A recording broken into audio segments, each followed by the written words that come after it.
So we're here today with the Mclaren MP4-12C Spyder. So tell us about this Spyder, and tell us a little bit about how you decided to choose not only this car, tell us about the color and so on. Okay, so this car is Volcano Red. Came from McLaren Philadelphia. Got to meet the owner of McLaren Philadelphia. Actually, my wife did, so that was an icing on the cake. Out in Pebble Beach Car Show. We were out there for the Italian Stampede this year. So came back home with a Ferrari 430. Needed something different, and a McLaren fit the bill. Well, there's actually more to that story than just you came back from the Italian Stampede and Pebble Beach. Tell us your experience at, that was Concorso Italiana, right? It was. We actually just went from one amazing venue to another. I mean, it started with kind of a backdoor entrance coming into McLaren, to where we got to see the P1 and spend some time with it. They were doing test drives with the new Spyders. So a couple of our buddies, R8 Pro and Dr. M3, both got some test drives in this car. Not this exact one, but this model. You know, on the test drive, it really couldn't get into it enough to where it was like, wow, I got to have this car.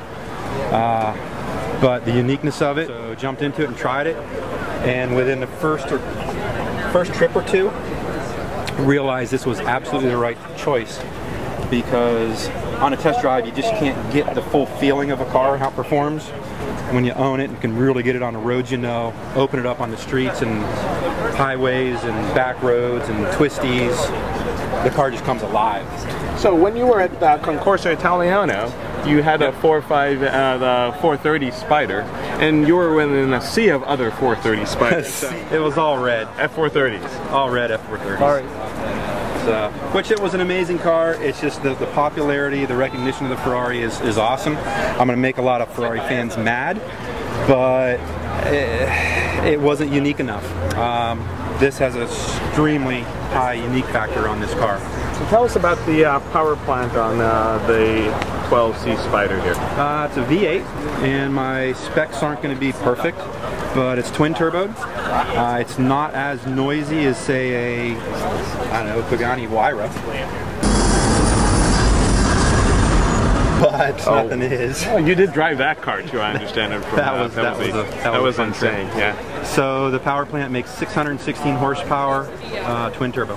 The doors are dihedral, so they don't open out like a typical car. They don't open up like a scissor, like a Lamborghini Aventador. So they kind of open up and out at the same time.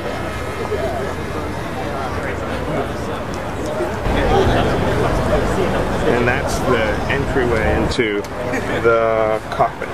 So tell us a little bit about how things are designed in this cockpit here. All right, a lot of carbon fiber in the cockpit. It has a couple leather upgrades. I don't have the spec sheet and everything at hand to know how they describe it.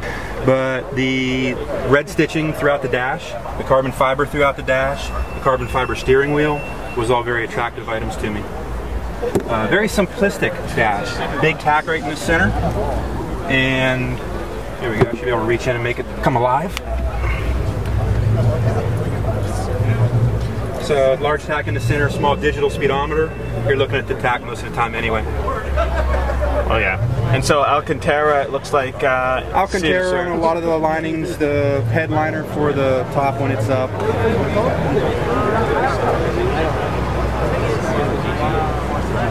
Pretend to hit the button again. Yep. Just open an engine compartment.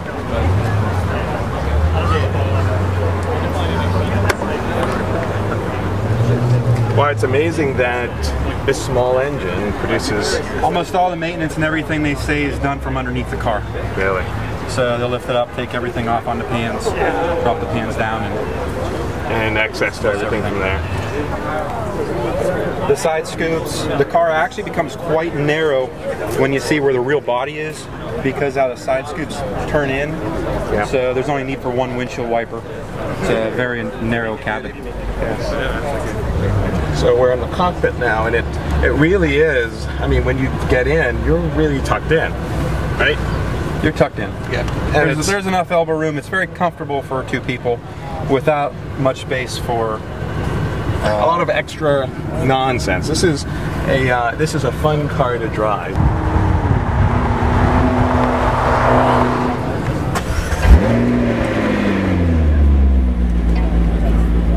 So the active control panel, right now as we start up, it always defaults to normal drive, normal suspension. So we have a handling button and a power button. So we can actually run it in comfort mode on the highway, but liking the shifting side of it, turn it over to track, and the shifting becomes a lot more response. The throttle response is faster, shifts higher RPMs.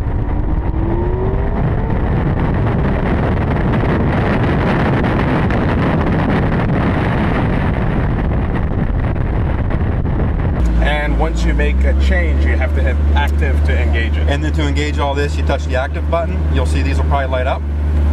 It's hard to see in the daytime. Yep. So now we actually have the handling in sport mode, the power's in sport mode.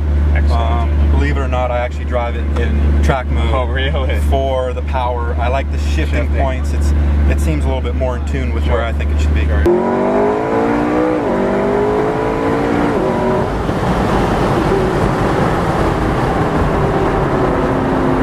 The dash is the large tack right in the center, first and foremost. McLaren name, you can't really get past that.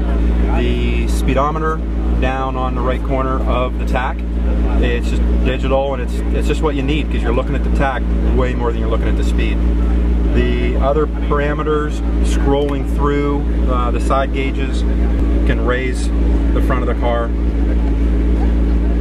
can go in and select the raise mode and raise the vehicle up. So it's got all that quick stuff. The front end is hydraulically or air assisted raised to come up. And on the right is it tells me if I'm in track mode, sport mode for handling, my oil temperature, water pressures, fuel gauge.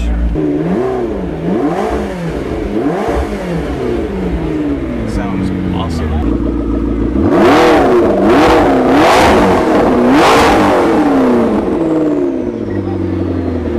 This must be an amazing experience, driving down the road, listening to this symphony behind you. It is, and there's several different ways to hear it in the car. Roof up, roof down. This is a Spyder, so it's a hard top. It's very quiet with the roof up and the windows up. There's a way to cheat it and get some sound, is the rear window, and I'll actually run it up here. I can operate the rear window with the top up or down. Great. That lets a lot of the sound come in. Great. Well, anything else you want to tell us about this car? So, if I were in the market, what would you say is the one feature? Why would I go and get a 12C Spyder? If you want 95% of the people to look at you driving down the road, this isn't your car. You want to stay with a red Ferrari Spyder. The McLaren, since they've only made cars for 2 years, you slip under the radar. Now, if you're shopping for a car to where you want the performance and smooth F1 type technology, this car is a rocket ship.